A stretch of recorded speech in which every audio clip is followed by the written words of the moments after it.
इसमें हम लोग बात करेंगे आधारशिला मॉड्यूल की। आधारशिला मॉड्यूल क्या है? तो आधारशिला मॉड्यूल उन सभी रोचक तरीकों एवं गतिविधियों का संग्रह है जिनके द्वारा प्रारंभिक स्तर पर कक्षा 1 व 2 में भाषा व गणित विषयों का शिक्षण कार्य किया जाएगा, ताकि इन विषयों पर बच्चों की समझ का विकास करते हुए मजबूत आधारशिला रखी जा सके तथा भाषी एवं गणितीय विकास के द्वारा उनके व्यक्तित्व एवं भावी जीवन को उन्नत बनाया जा सके। आधारशिला मॉड्यूल के कुल कितने भाग हैं? इसके 6 भाग हैं। पहला भाग है फाउंडेशन लर्निंग की अवधारणा एवं आवश्यकता, फाउंडेशन लर्निंग शिविर। दूसरा, आरंभिक स्तर पर भाषा विकास, भाषा शिक्षण के लक्ष्य, भाषा सीखने सिखाने का क्रम। तीसरा, आरंभिक स्तर पर गणितीय क्षमता विकास, गणितीय सीखने का क्रम ELPS। चौथा, कक्षा 3, 4 एवं 5 में भाषा, गणित एवं परिवेशीय अध्ययन, कौशल विकास के तरीके एवं गतिविधियाँ। पाँचवा, आकलन। छठा, परिशिष्ट। तो पहला भाग देखते हैं, लर्निंग आउटकम का आशय है या लर्निंग आउटकम का क्या अर्थ है?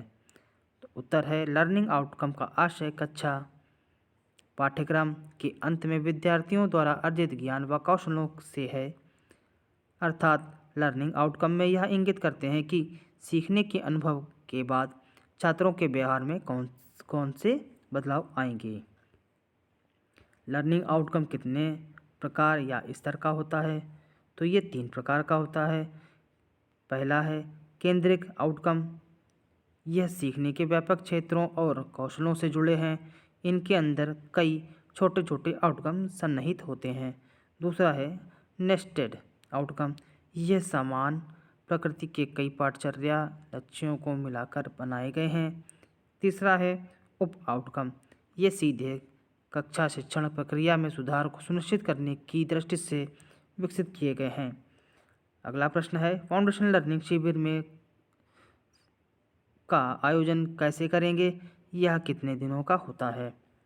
तो उत्तर है, सत्र के प्रारंभ में माह अप्रैल जुलाई की मध्यावधि में कक्षा 1 से 8 तक के सभी बच्चों का आरंभिक परीक्षण किया जाएगा।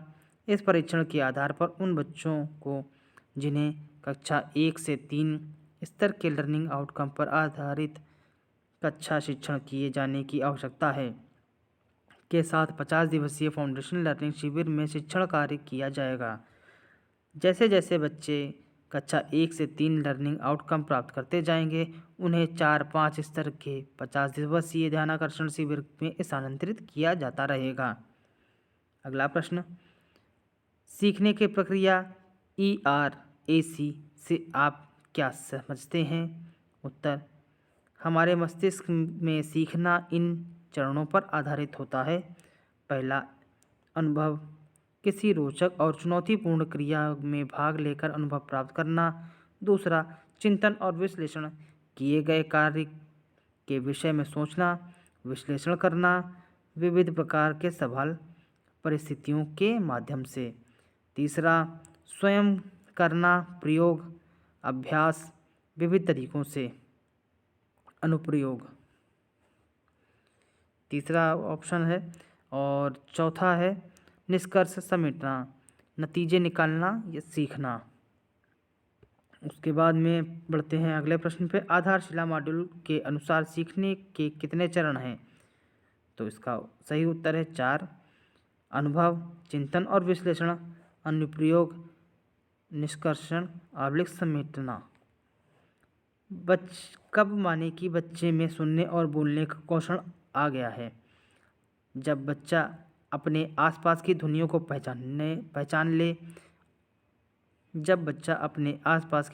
पहचान ले, उनमें अंतर करने लगे, सुनी हुई बात का मतलब समझने लगे और सुनी गई बात पर सटीक अनुक्रिया देने लगे, तब यह मान लेना चाहिए कि बच्चे को सुनने का कौशल विकसित हो गया है।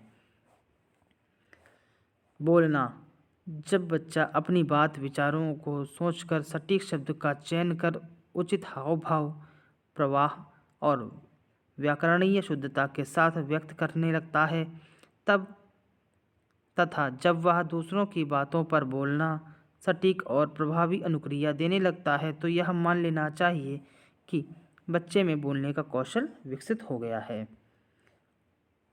पठन विकास की गतिविधियां कौन सी हैं? पहला, किसी सरल अंश को बार बार मौखिक रूप से बोलकर पढ़ना। दूसरा, मौन स्वतंत्र रूप से पठन। तीसरा, दृश्य शब्दावली विकसित करना। चौथा, किसी अखबार, पत्रिका, पोस्टर, कैलेंडर, कहानी की किताब पर नियमित रूप से चर्चा। पांचवा, पढ़े गए अंश पर चर्चा बातचीत के लिए। छठा, जोड़ी में पढ़ना, सवाल जवाब करना। सातवां, अनुमान लगाने संबंधी गतिविधियां। लिखने का कौशल लिखिए। इसके 3 हैं। व्यायात्मक कौशल, अक्षर सही ढंग से लिखने के लिए हाथ और उंगलियों का सही संयोजन एवं संचलन किया जाना। भाषा संरचना संबंधी कौशल, ध्वनियों को चिन्हों में बदलना, सही वाक्य संरचना, विराम चिन्ह का उचित प्रयोग करना। संज्ञानात्मक कौशल, क्या लिखना है इसके बारे में सोचने, बातों को तार्किक ढंग से लिखने और एक सूत्र में पिरोने का कौशल निहित है। भाग 3, गणित के अध्ययन से हमारे अंदर किन कौशलों का विकास होता है? गणित द्वारा हमारे अंदर से कई कौशलों का विकास होता है, जैसे क्रमबद्धता, नियमता, तर्क और चिंतन, निर्णय लेना, विश्लेषण और संश्लेषण, निष्कर्ष निकालना, तथ्य प्राप्त करना और प्रस्तुत करना। गणित सीखने सिखाने का क्रम क्या है? यह किस प्रकार कार्य करता है?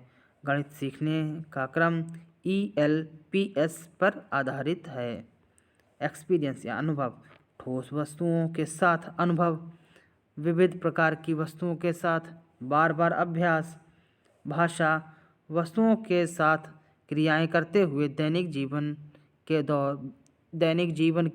के विविध संदर्भों से जुड़ी भाषा का प्रयोग। चित्र, चित्रों के साथ कार्य वार्तालाप, अलग अलग प्रकार के चित्रों के साथ विविध तरीके से तुलना करना। सिंबल, प्रतीक या संकेत, मात्रात्मक और क्रमागत अवधारणाओं के साथ प्रतीकों का प्रयोग। प्रश्न है, आधारशिला के अनुसार शिक्षण कार्य करने पर गणित की कक्षाएं कैसी होंगी? उत्तर, गणित की कक्षाएं निम्न प्रकार की होंगी। पहला, गणित सीखने सिखाने के क्रम का प्रयोग हो रहा होगा। बच्चे छोटे बड़े समूह में कार्य कर रहे होंगे। सीखने सिखाने की प्रक्रिया में परिवेशीय वस्तुओं का प्रयोग होता होगा। बच्चे एक दूसरे से एवं शिक्षक के साथ संबंधों पर चर्चा कर निष्कर्ष निकाल रहे होंगे। बच्चों को अभ्यास पुस्तिका पर कार्य के साथ श्यामपट्ट पर भी सवाल हल करने का मौका मिल रहा होगा। बच्चे एक दूसरे की अभ्यास पुस्तिका में किए गए कार्यों की जांच व सुधार कर रहे होंगे। परिवेशीय अध्ययन शिक्षण से बच्चों में कौन सा कौशल विकसित होते हैं? बच्चे अधिक सामाजिक बनते हैं, उनकी सोच और व्यवहार में स्पष्टता आती है, वे आपसी रिश्तों में अधिक संवेदनशील बनते हैं और उनमें निम्न कौशलों का विकास होता है। व्यवस्था और क्रमबद्धता आती है, किसी मुद्दे पर अधिक तर्कपूर्ण ढंग से चर्चा कर सकते हैं, उनमें समूहीकरण, वर्गीकरण, तुलना करना, तार्किक यंत्रों का प्रयोग, आंकड़ों को संकलित करना, विश्लेषण करना, मानचित्र बनाना और प्रदर्शित करने के कौशल विकसित होते हैं। गणित में मूल्यांकन क्यों आवश्यक है? गणित में मूल्यांकन की भूमिका निम्नलिखित रूपों में देखी जा सकती है। शिक्षक द्वारा अपनी शिक्षण तकनीकी की समीक्षा और सुधार के लिए, बच्चों के संप्रतित स्तर के मूल्यांकन के साथ शिक्षक के खुद के मूल्यांकन के लिए, सीखी गई दक्षताओं कौशलों की जानकारी लेना, आगे की रणनीति और योजना निर्माण के लिए, बच्चों का वर्गीकरण समप्राप्ति के आधार पर करने के लिए, कठिनाई जानने और उस पर कार्य करने के लिए। किसी संस्था का विकास के लिए किन पहलुओं में सार्थक बदलाव जरूरी है? 3 पहलू सम्मिलित होते हैं। पहला है संबंध, बच्चों के आपसी संबंध, बच्चों और शिक्षकों के बीच, शिक्षकों के बीच, बच्चे, शिक्षक और प्रधानाध्यापक के बीच, स्कूल और समुदाय, अभिभावकों के बीच, स्कूल और सुपरवाइजरी संस्थाओं और समूहों के बीच बेहतर संबंध होना जरूरी है। दूसरा, प्रक्रिया। सीखने की ऐसी प्रक्रियाएं जिन पर बच्चों को स्वतः करके सीखने के अवसर हों। शिक्षक की भूमिका ऐसे माहौल बनाने की हो जहां बच्चे खुद को महत्व प्रयासों से अपना सीखना सुनिश्चित कर सकें। परिणाम। हर विषय के वांछित लर्निंग आउटकम तक चाही गई प्रक्रिया से पहुंचना केवल याद कर लेना या रट लेना नहीं, बल्कि अवधारणाओं की एक ऐसी समझ जिनका उपयोग जीवन के विविध पहलुओं में बच्चे कर सकें। तो ये है हमारा आधारशिला मॉड्यूल के कुछ मुख्य बिंदु।